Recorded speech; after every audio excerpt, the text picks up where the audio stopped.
So today's case is one of two of the most requested cases that I've ever been asked to cover. And a multitude of subscribers have asked me to cover this case. And similarly to the Cassie Jo Stoddard murder, I really felt like, because of the media coverage and everything, that this case really, there wasn't anything new to really kind of put out. And then I began to do my research on the people who, the YouTubers and everybody who cover this cases, and I noticed that they really only focus on one location, and they kind of let everything else just go. They really don't talk about any of the other locations that have just as much significance. They really only focus on that one spot. I felt that if I was going to do this case, I needed to make sure that I did it the justice that it deserves. So come join me today on this special edition of Dear Boss Tales Presents, as we cover and see the locations in the infamous unsolved murder of hip-hop legend Tupac Shakur.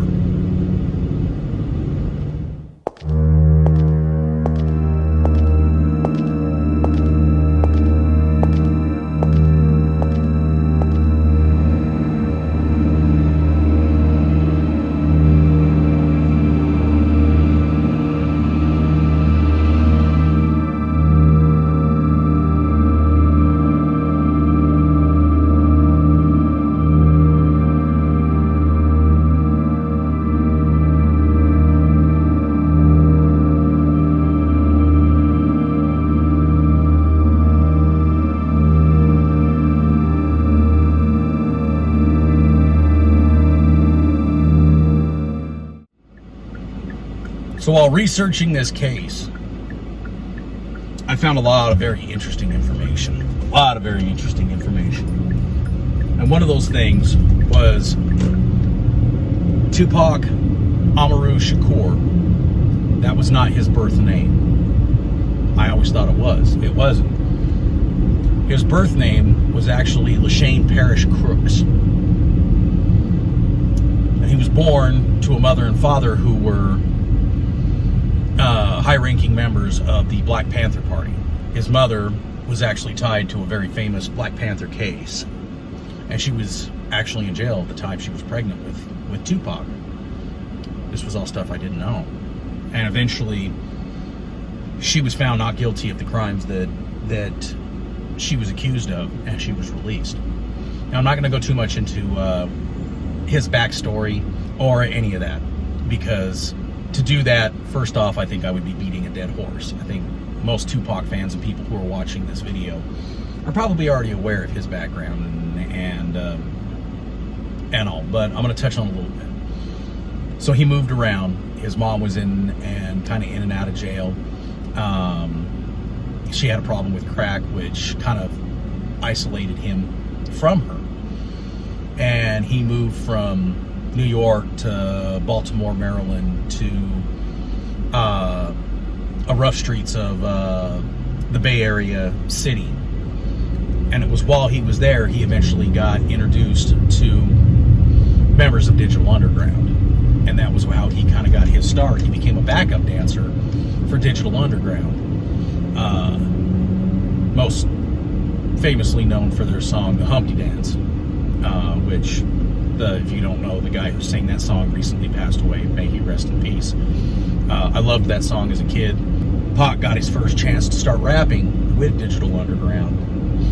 And I believe his first major appearance was on a song called Same Song. And it was for a major blockbuster movie that starred a lot of SNL people. I think Chevy Chase was involved, John Candy, a lot of major celebrities, and they did that song for that movie, and that was kind of the first time that he was ever seen rapping. And he did so well that eventually Pac moved on to bigger and better things, getting his own albums. And he did several albums that people say were the quintessential albums in his career.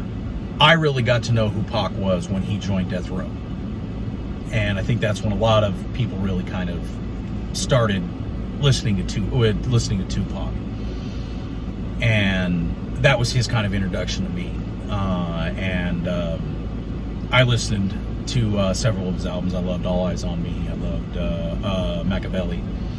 That was what I listened to when I was in my late teens, early 20s, when he really hit with Death Row and had signed with Dre and Suge Knight with Death Row. And a lot of people say that was kind of his sellout moment, and that, him joining, he became more corporate and it was less about the music, which I don't agree with. I think my personal opinion is I think Pac was always about the music. He proved on many different levels that no matter who he was with or where he was at, Pac rapped about what he was feeling at that moment.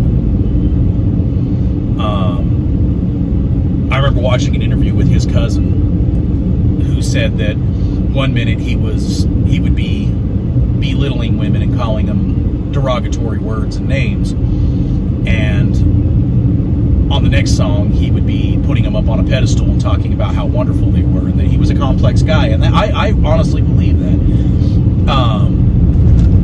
And I don't think Pac was ever about anything more than the music. I think the money and the women were kind of a sidetrack to him. I think it was kind of a bonus to him. This is just kind of a bonus of what I was doing. Pac was truly about his music, and I think he put his heart into everything he did. My opinion only. And I actually enjoyed listening to him on those two albums. But everybody knows about the beef that he had with the Notorious B.I.G., Christopher Wallace, and Sean. At the time, he's now known as P. Diddy, but at the time he was Puff Daddy. Sean Puff Daddy Combs, and their record label Bad Boy. Everybody knows about that. I'm not going to talk on that. I'm not going to discuss that because it's well known. And if you don't know about it, then you can find massive amounts of information to read or learn about throughout this. Again, I really want to kind of only talk about what happened here in Las Vegas. And that's going to begin, surprisingly enough, 25 years ago to the day that I'm shooting this video. September 7th of 1996. I was 20 years old.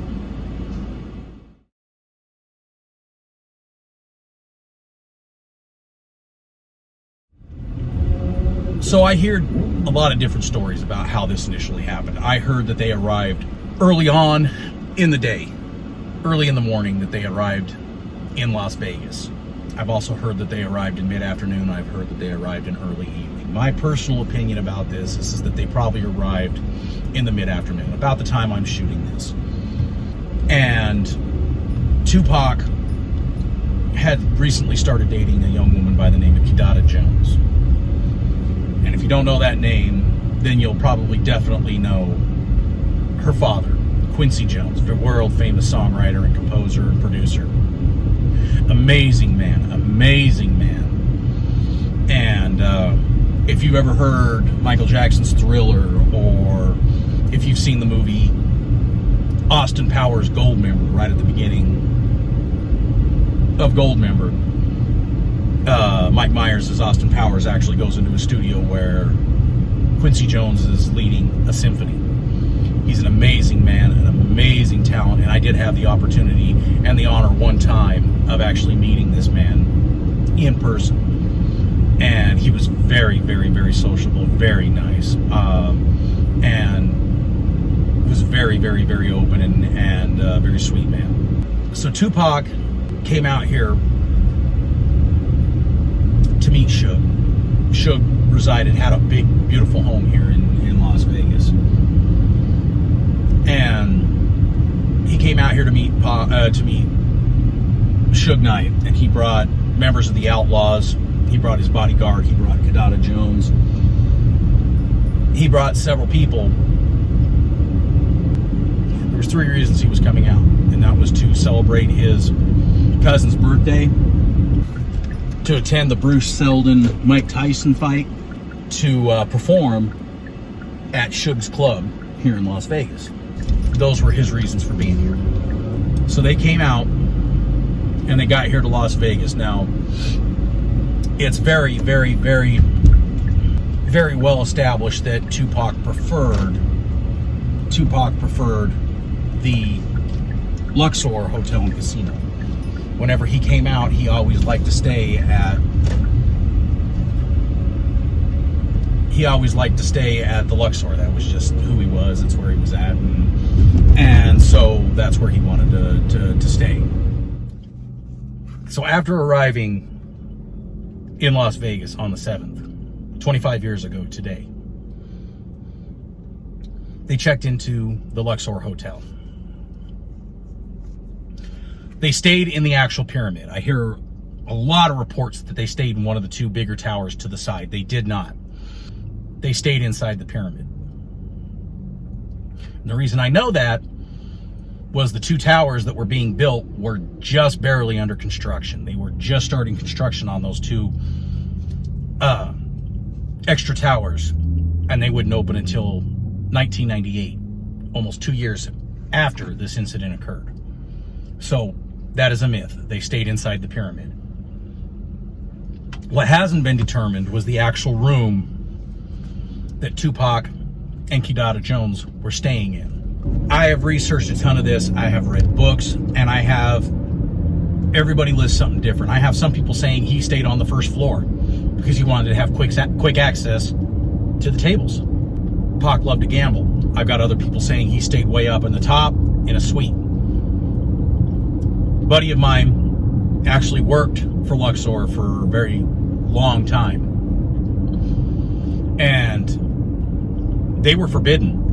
He started years after this happened, probably 12, 13 years after the shooting happened. And he said that the few people that remained there that knew where he was at are bound to a non-disclosure agreement. They cannot discuss what room he was in or anything. It is locked and sealed. So to this day, the majority of people outside of maybe the Outlaws, Suge Knight, and a few of they're the only ones that really truly know where and what room he was staying in. What I can say is that Pac's bodyguard had shown up to the room to collect Tupac,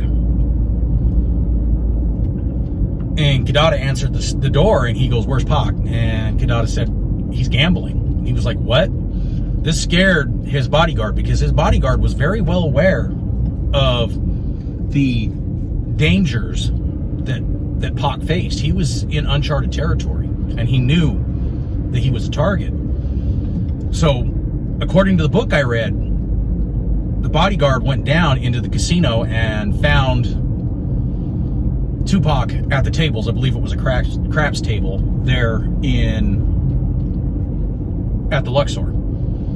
And he went up on Pac and was like, "Pac, man, you can't be down here without your vest and without protection." And Pac blew him off. According to this book, Pac blew him off. He was like, "Man, don't worry about it. Ain't nobody gonna try anything in here." You know, he goes, "I just want to have fun. I don't want to have to worry about all this other stuff. I'm here to have fun." So from what I understand, Tupac's bodyguard actually had to pull Tupac away. He actually had to pull him away from the tables and tell him, "Hey, we got to meet up with Suge at the MGM Grand so we can go watch this fight."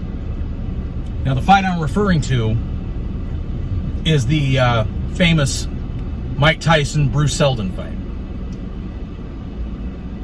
This was one of the first fights that Tyson had done since his release from prison on the sexual assault charges. So he had to practically pull Tupac away from the tables, kicking and screaming, and told him, "Go get ready." And they left and went to MGM Grand. A lot of footage out there of him arriving, and people taking video footage of him arriving at MGM Grand and waving and smiling. Well, they didn't go immediately right to the Grand Garden Arena. They actually shot to the tables, to the gaming tables. And again, according to what I've heard and what I've read, Tupac had about $10,000 in his pocket that he wanted to burn. He was looking to burn that out, win or lose. So hit the table again. And from what I understand, everybody was trying to push him to get in to the arena because they wanted to watch the fights. Well, he wanted to gamble. And he was like, we'll go when the main event's about to start. And again, this is all conjecture, I'm not sure, but I heard that somebody had finally made the conversation that, hey, Tyson has knocked people out in 30 seconds. We don't get in there now and get our seats, we may not even see the fight. So reluctantly, Pac got off the table and they went to the Grand Garden Arena.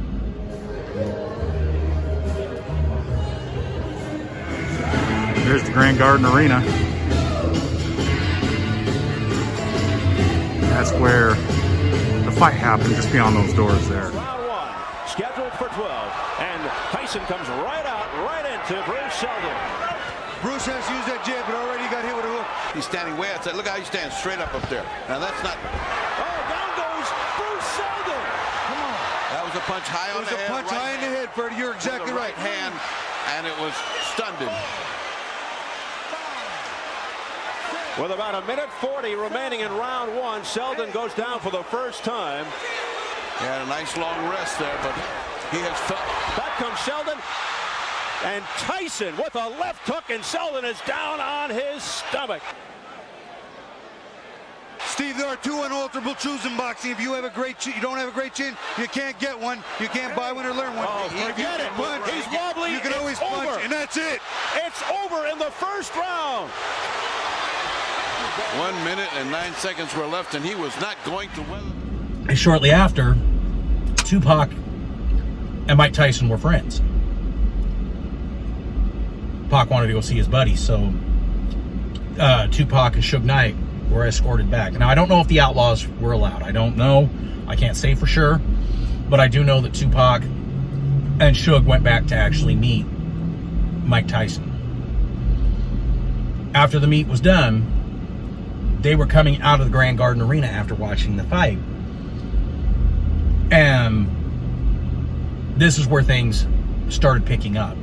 Now, just outside of the Grand Garden Arena is the food court / promenade. At the time, it was called the Food Court Promenade. And as they came out, the fight was done and there was just massive crowds, and they were walking through. Now, I don't remember exactly who it was. I don't know if it was actually Tupac or if it was one of the Outlaws or somebody needed to slip in and use the bathroom. So they used the restroom located in the casino near an elevator court, right? Pretty close by the Grand Garden Arena. And it was here where the story picks up. Because while they were there, one of the members of the Outlaws had noticed a man standing in a white jersey in the area of this elevator court. And he recognized this guy. So he turned to Pac and he goes, Pac, hey Pac, that's the guy that tried to rob me. Pac looked up, identified the guy, and as he approached him full force with the Outlaws and Suge and everybody behind him, Tupac yelled up, hey, you from Southside? And as this man looked up at him, Pac pulled back and just threw a punch and hit this man in the face. And it took only a few seconds for the rest of the group to converge.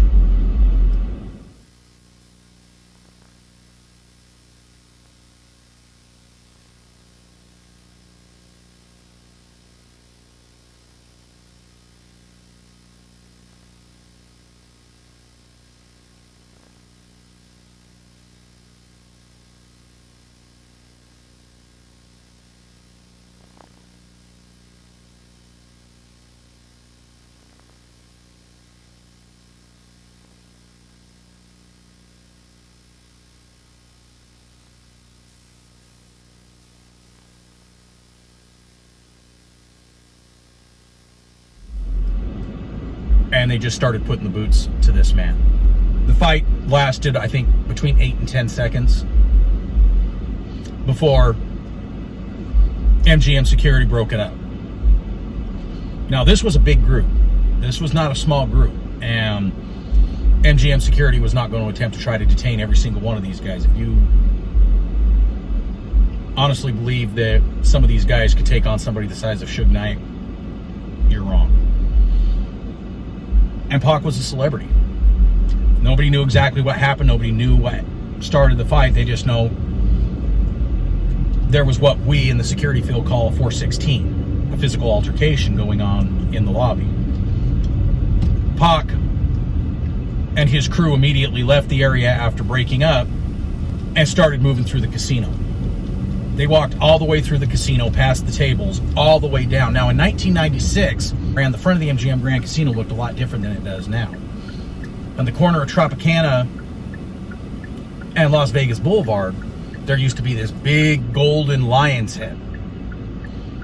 Now it's a big fountain. But back then it was a big golden lion's head. And there was doors that you could walk right out onto the corner of Tropicana and Las Vegas Boulevard. And that is where Pac and his crew exited. Meanwhile, Las Vegas Metropolitan Police Department and MGM Security had spoken with this man and identified him. And this man's name was Orlando Anderson. And Orlando Anderson basically refused to speak with MGM Security and with Las Vegas Metropolitan Police. He just didn't want to have anything to do with it. And it came to light later on that he was a member of a of a gang affiliated out of, I believe it was Compton. I think it was Compton, called the Southside Crips. And he went by a street name of Baby Lane.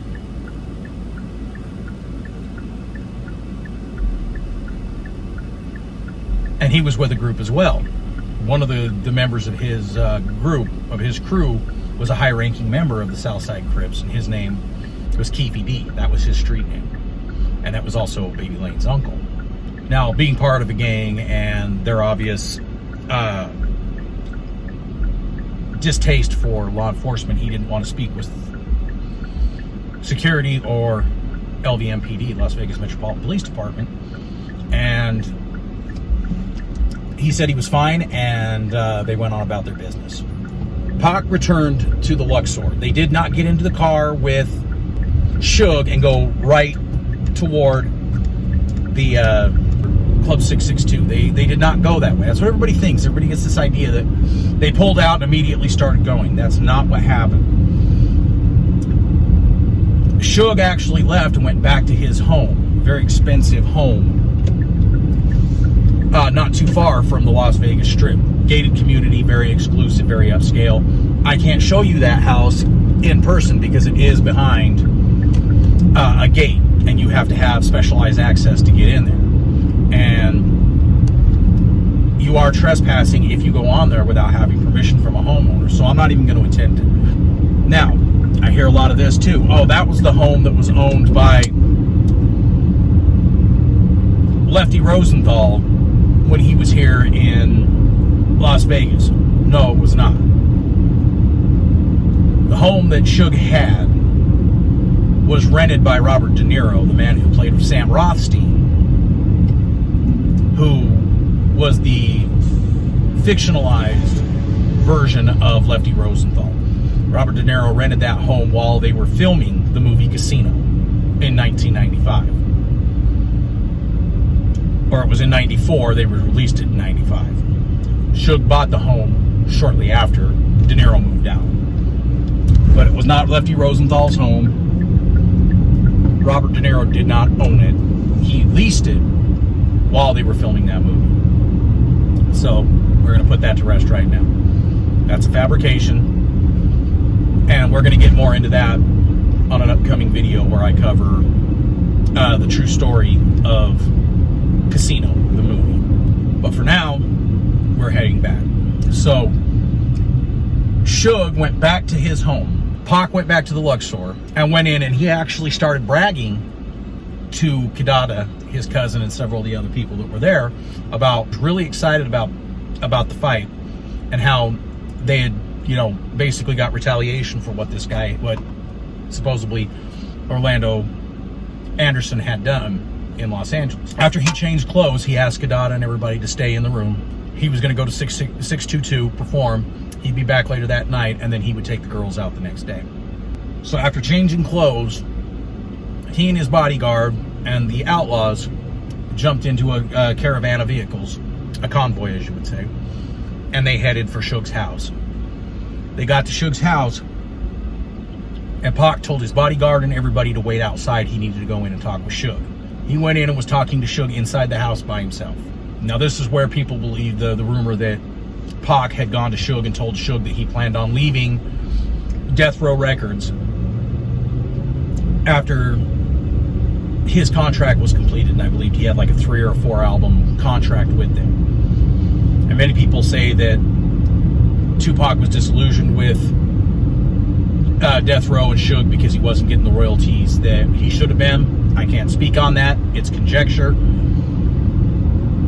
I don't know, but all I know for sure is the conversation that took place inside that house. There's only 2 people who know for sure what happened in that conversation, and that's Suge Knight and Tupac Shakur. And only one of them now is alive to tell what actually happened, and will probably never talk about what happened. And of course, that's Suge Knight.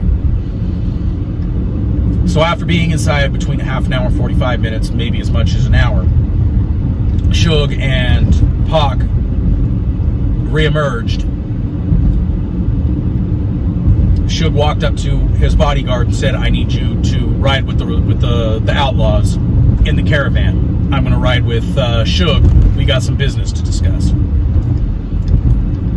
And the bodyguard made it very clear he was not comfortable with this whatsoever. He did not like the idea of Pac being completely uncovered. He wanted to be with Pac at all times, but Pac insisted that he ride with the outlaws in the caravan of SUVs behind him. So the bodyguard insisted that Tupac put his vest on. Pac again declined, said, "I don't need my vest. We're going to be in a car. We're going right to 662. When I get there, we'll discuss it then, but I don't want to put it on." Today is September 7th. I am filming this on September 7th. This is 25 years to the day after this occurred. And right now, currently in Las Vegas, it is 2:44 in the afternoon. And it is currently still 107 degrees right now. So I don't blame Tupac for not wanting to put on a vest. Now, checking the charts and everything, back then, I believe the temperature was still in the high 90s when the shooting occurred. He was hot. He was sticky. He didn't want to have this big vest on. I wear a bulletproof vest. I know how miserable they can be. And Pac felt like he didn't need it. So he told his bodyguard again, "Don't worry about it. Put it in the car. Ride with the outlaws. We're going to discuss some business." They came out of Suge's housing development out the gate. You're required to have a key card or dial a house in and get admittance. The gate opened and they followed everybody out. The convoy went back to Las Vegas Boulevard and turned right in front of, I believe it was right in front of the Luxor and Mandalay Bay area on one of those back roads. And they were driving northbound on Las Vegas Boulevard. Right before Tropicana, the road, right before Tropicana on the road, and right before the actual Tropicana casino, the convoy got pulled over by Las Vegas Metropolitan Police. The reason for was the BMW, the famous black BMW that Tupac and Suge were in. Suge was driving, Tupac in the passenger seat. They were blasting, bumping their music, and it was at a loud decibel, and Metro pulled them over and said, you know, had a conversation, told them about the noise ordinance and told them to keep it down. Metro released the convoy with no tickets. They just said keep it down and let them go on. They continued down Las Vegas Boulevard, and they pulled up and got stopped at a light on Las Vegas Boulevard and Harmon. Now, at the time, across the street on Harmon, the road looks much different then. Much different now. But back then, it was a straight through, and on the left-hand side, where City Center sits now, the Aria, the Veer Towers, what used to be the Mandarin Oriental, it's now the Waldorf Astoria. That didn't exist. It was this casino, had this big roller coaster right out in front of it. It was called the Boardwalk Casino. And that ran that whole length of the area, and I think there was a few convenience stores in that area as well. But the Cosmopolitan, none of that existed then. As they stopped at the light on Harmon and Las Vegas Boulevard, Pac heard someone yell his name. And he looked out his passenger side window, and there was a photographer that he had met previously on several occasions. Some people say they were just acquaintances. Other people say they were friends. Saw him, and Pac said, "Hey, what's going on?" Photographer asked if he could get a picture real quick. The photographer snapped a picture, which is now known as the last photograph ever of Tupac Shakur alive. He asked Pac what they were doing. He said, "We're going to Suge's Club, 662, down on Flamingo." And he asked if he could drop behind and maybe get some pictures of the concert. He said, "Yeah, follow behind us." So he waited for the convoy. I was like, I think it was the BMW, and it was either 2, 3, maybe as many as 4 as SUVs that were behind with the bodyguards and the Outlaws. Now, currently we're on Harmon. What you see in front of you, that is City Center. None of that existed at the time. What actually happened in front of you was actually a place called the Boardwalk Casino. And it was torn down in 2006 or 2007. I believe it was 2006. It was imploded. Now, I worked at the Monte Carlo at the time, and I actually was there when it was imploded, but that didn't exist, and it was right straight ahead of us. We're on Planet Hollywood Boulevard. It was right up here on Las Vegas Boulevard, and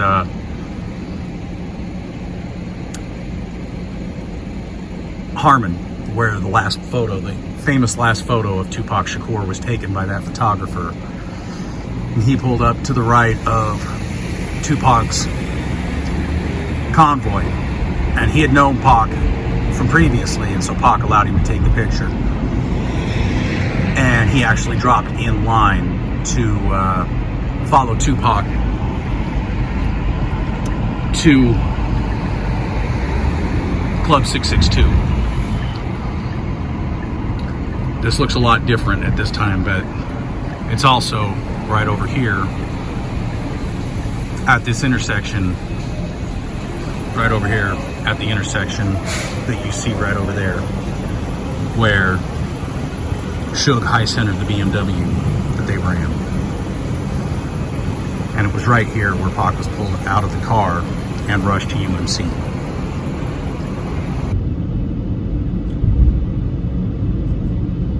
And they proceeded towards northbound on Las Vegas Boulevard towards Flamingo Road.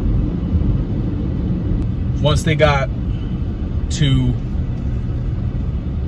Flamingo and Las Vegas Boulevard, they made the right, and they started heading eastbound. It was not westbound. I hear a lot of times, oh, they headed westbound. No, they were heading eastbound on Flamingo Road towards Koval.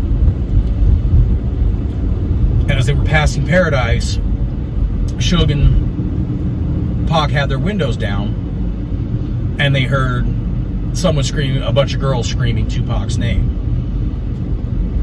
And so Pac looked over across Suge Knight and saw some girls yelling at him. No secret that Tupac was a ladies' man. No secret whatsoever. He was a ladies' man, and he liked the attention. So he leaned out across and was yelling at the girls. And here it is, Flamingo.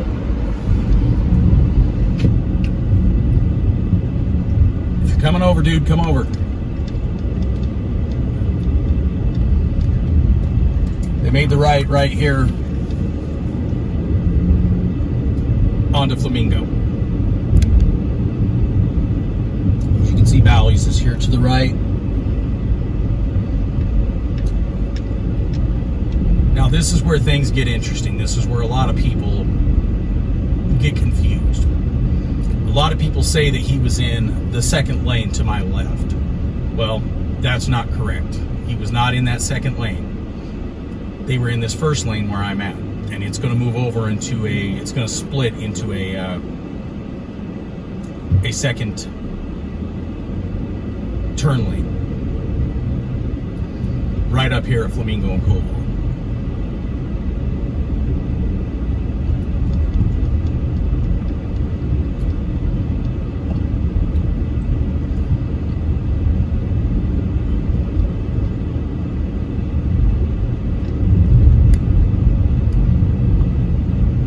And here is the infamous street straight ahead of you. This is Flamingo and Koval. And this is where the shooting actually occurred. Right here. He was in this lane, and the Cadillac pulled up right here. They pulled in this lane that I'm at, and they opened fire right about where I'm sitting right here. Now again, different stories happen. Some say that they could have made that light there at Koval, but they specifically started slowing down so that Pac could talk to the girls. And they came to the red light on Koval and Flamingo, and Pac was yelling at the girls, and he was telling them, yeah, come to 662, come to 662, girls, you know, blah, blah.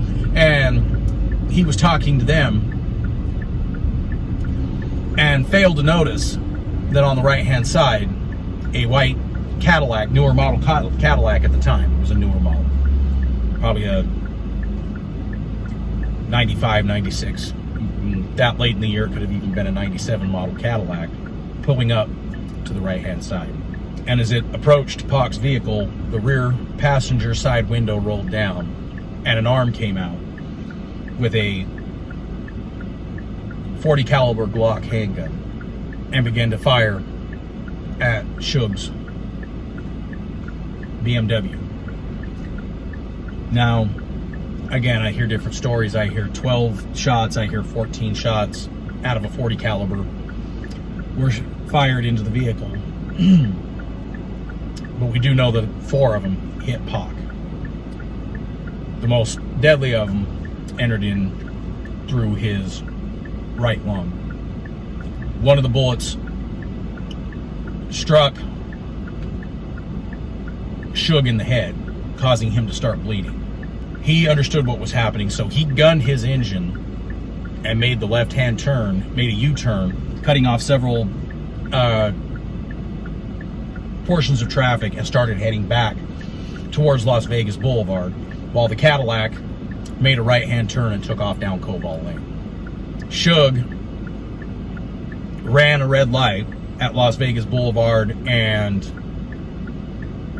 Flamingo and had to swerve to avoid hitting traffic, causing his front driver's side tire to strike the center median, and it popped it. It popped the tire and bent the rim. But even with the damage to the car, Suge was yelling at Pac, who was kind of going in and out of consciousness, and ended up driving a full block before coming to a rest in the center median of Las Vegas Boulevard and Harmon, where less than 5 minutes earlier, the photographer had taken the photograph, the last photograph of Tupac Shakur.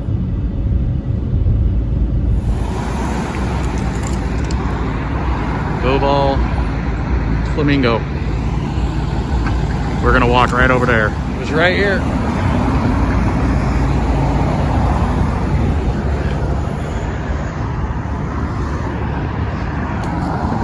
That's grown since the last time I've been here.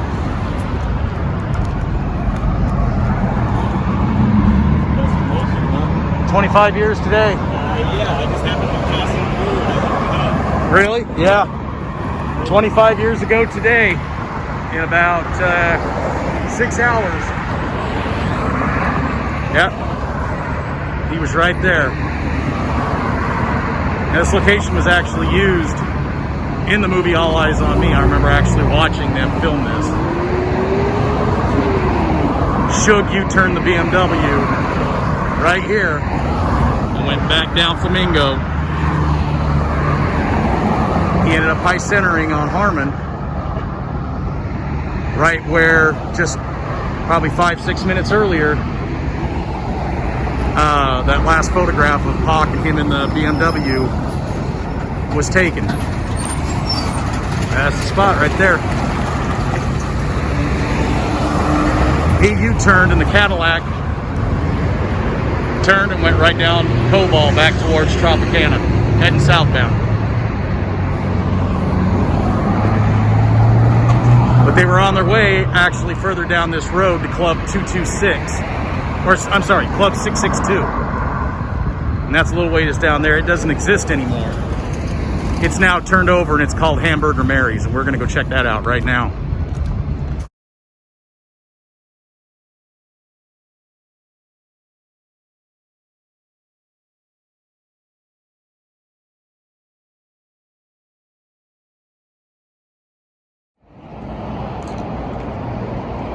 What you see here is Hamburger Mary's. It no longer exists, but what you see right there, this is Hamburger Mary's. But in 1996, this was Club 662, and this was owned officially by Death Row Records, which was owned by Suge Knight. This is where Tupac was set to perform that night. This is where they were on their way to come. And if you listen to Keefy D, members of the Southside Crips waited in this parking lot waiting for them to arrive. They expected them to come right from the fight. Like most people believe that's what they did. Well, they didn't. They went back to the Luxor, changed clothes, went over to Suge Knight's house before heading this way. So the members of the Southside Crips, Keefy D's crew, actually left here and were on their way back down Flamingo, which is where we're at currently, back down this road. We're exactly 1.2 miles away from where the shooting actually took place. And according to Keefy D, they were on their way back down that way, about ready to give up, when they heard the girls yelling Tupac's name and they saw the convoy. So they whipped a U-turn up at Paradise, came back down, and that's when this took place. But this is it, guys. This is what used to be 622, Club 622.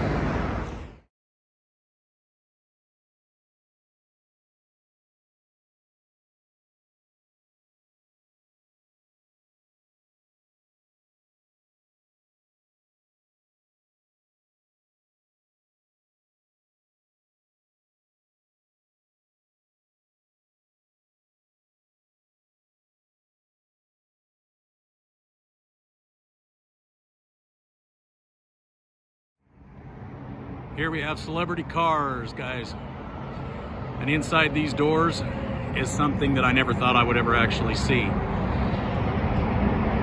But inside here is the actual vehicle that Tupac was killed in. And they've been very nice and very generous enough to allow us in. So let's go check it out. Here it is, guys, celebrity cars.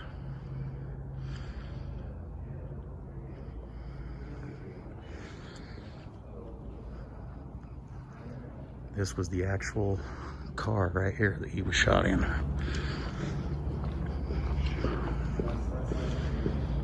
That was the seat that he was in right there, guys. Now, they said that they filled up the bullet wounds, the bullet holes. And they got a rim that was exactly like the original, but this is the actual car, guys. This is the one that Tupac was shot in. That is unbelievable. $1.7 million if you guys have got the money. Unreal. Now they're about to close, so I don't have a whole lot of time, but they were really nice to let me in and do this. CelebrityCars.com, guys. Amazing. 25 years ago today. Little treat for anybody who wants to come down and see it, they're really nice.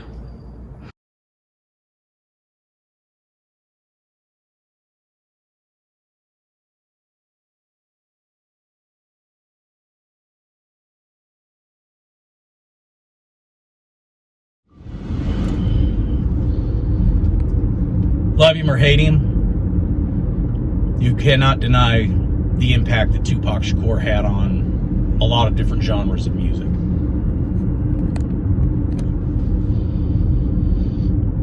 Tupac broke a lot of boundaries when it came to certain genres of music. He respected music of all types, and I think that's one of the things that I admire about him, was that he really did kind of help bring rap and hip hop into the mainstream. And there's no denying that he had an influence on how music is viewed today. I want to thank you for joining me today on this special edition of Dear Boss Tales Presents. I want to thank Celebrity Cars for allowing me in to take the video of the car and allow me to see it. It was really a surreal feeling to be that close to a vehicle with such historical significance in relation to the music industry. I hope to see you on the next case. 25 years ago today, Tupac was shot. He would die 6 days later. While the world mourns his loss, they still find solace in the music that he created. So until next time, deuces.